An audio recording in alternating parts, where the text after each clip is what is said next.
swine and the nasty swine, the nasty, despicable, detestable, grotesque swine, this nasty animal that people love to slap their lips on, though he divide the hoof and be cloven-footed, yet he cheweth not the cud. He is unclean to you. Of their flesh shall ye not eat, and their carcass shall ye not touch. This nasty animal does not chew the cud, meaning he doesn't regurgitate his food, chew it again, and then digest it again. He doesn't have that ability. His digestive amount of time is like 4 hours. It takes him like 4 hours to digest his food. This nasty animal he's not clean. He's not on the list of creatures that the Most High created to be received with thanksgiving. He's not on the list. He's not what Paul was talking about at all. This thing has no sweat glands. This thing is just a nasty, despicable animal. He's a bottom feeder of the earth. He's the garbage of the earth. He's put on earth to clean up the nasty junk on the earth. This thing eats anything. The pig eats its own. This thing will eat its own babies. This thing is grotesque. And people are sitting there slapping their lips on it, thinking that the Most High said, now you're able to eat this nasty animal. You gotta be kidding me. He was not created to be received with thanksgiving. Get it out of your mind. Cut it out. These shall ye eat of all that are in the waters. Whatsoever hath fins and scales in the waters, in the seas, and in the rivers, them shall ye eat. So the requirement for an animal that dwells in the sea or the rivers, he has to have fins and scales in order to meet the requirement of an animal that the Most High created to be received with thanksgiving. Fins and scales, this is the requirement. And all that have not fins and scales in the seas and in the rivers, of all that move in the waters, and of any living thing which is in the waters, they shall be an abomination unto you. So the animals in the waters that don't have fins and scales, like catfish, squid, shrimp, crab, lobster, oysters, sardines, octopus, all those animals that don't have fins on them and scales on them, the Most High says these are not created to be received with thanksgiving. They're not. Sardines don't have fins or scales? You can go ahead and keep these animals. No, they don't. That's not what he was saying. I'll learn with that idea. He's not saying that. Now everybody has to come to terms. There's a lot of animals on this list that people love to eat. And I'll be the first one to tell you, the shrimp, out of all the other ones that are on this list, the shrimp was my thing. Yep. Put some lemon pepper on it, cook it up, put it in some a salad. The shrimp was my thing. But once I understood how pork was my thing, serious it is, but it's not worth it to me, man. It's just not. I'm not gonna defile myself that way. And how he feels about these abominable animals, I said it's not even nowhere near worth it to be eating some shrimp. Yep. The lake of fire is not for eating shrimp. And yes, you will get the lake of fire for eating the abominable foods. Absolutely. You will get it. You will get it. I said, you know what? The shrimp, he gotta go. The swine, that nasty animal was not on the list. I don't know how people eat that nasty animal. I go to the store and I don't even like walking past that aisle. It's the meat is all pink, wrapped up in the pink foil, and this. I'm like this. I don't know how people eat this nasty animal. This thing is detestable and gross. But the shrimp, I had to give him up. I had to give it up. It's off the list. The Most High says no. This is what it means by someone who believes. If you really believe that you really believe the Bible and the Most High says not to eat it, if you really believe, you're gonna take heed to it, because you're gonna understand that there is a punishment, and you're gonna actually believe that there's a punishment if you continue eating the things the Most High said not to eat. And we're gonna get into some of that right now.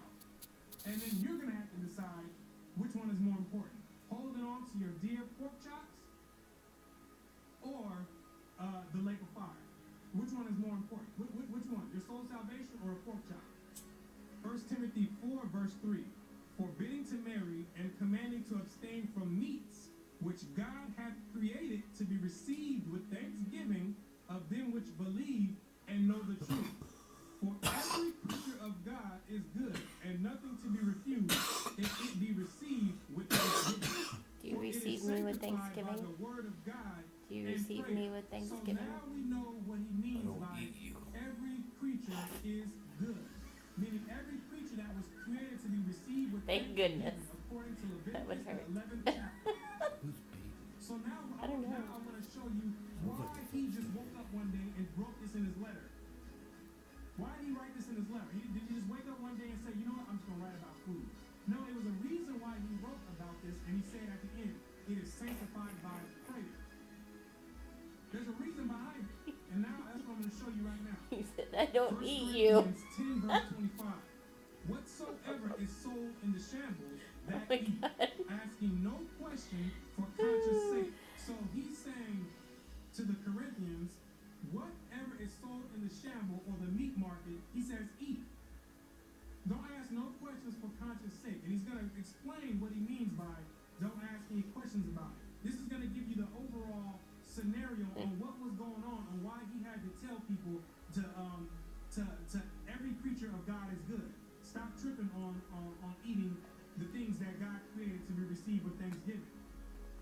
For the earth is the Lord's and the fullness thereof.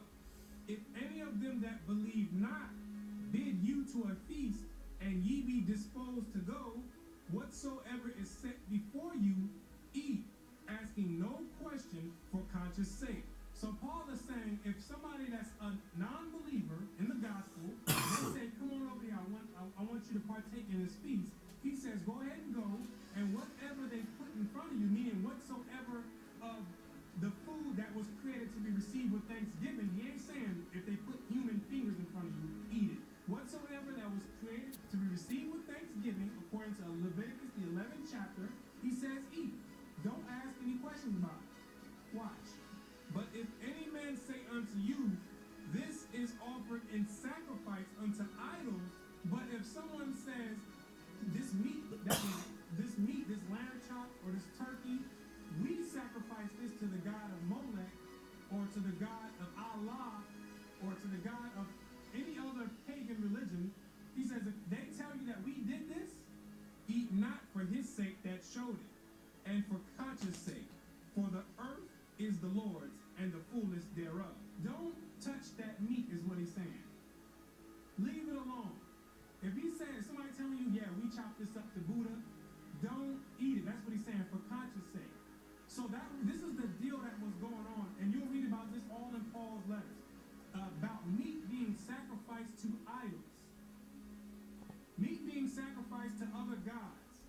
That's what he was referring to. That's why he told him in Timothy 4, that's why he said every creature of God is good if it be received with thanksgiving and is sanctified by prayer. He's saying that was the scenario when you go to the market. Don't be asking questions about, well, who'd you sacrifice this meat to? Because that was going on plentiful during that time. People were sacrificing the meat to other gods. So Paul is saying, just pray over the food and don't worry about it. Don't ask no questions. Just eat whatever God created to be received with thanksgiving. Just eat it. Don't be asking questions for your own conscience sake. Because once you start asking questions, like where'd you chop this food up at? And they start telling you stuff, you're not going to want to eat any food. You're not going to eat any food. And then there was people teaching the doctrine that you're not supposed to be eating no food because you don't know where they sacrificed it to. That's why he told you that they would be forbidding to eat meats that the Most High created to be received with thanksgiving. They would be using that as a pretext that these meats were sacrificed to idols and to other gods to stir you away from eating meats that the Most High created to be received with thanksgiving. That's why Paul said, don't ask no questions. You'd be surprised what type of sacrifices that even today, what these people are sacrificing these meats to. What gods they're sacrificing these meats to. Don't ask no questions. You're going to ask, just don't ask questions. Just eat the food. If somebody tells you, yeah, we're going to chop this up to Krishna. Don't deal with it. Ain't it bedtime? That's all it was saying in there. That's all Paul was saying. It had nothing to do but now you can go out You and take eat your possums, bill? squirrels, snakes, lizards, pork. Go clean your room He and wasn't fall telling you out. that. That's not what he was telling you. Isaiah 65. Go take your verse 2. melatonin. I have spread out my hands all the day unto a rebellious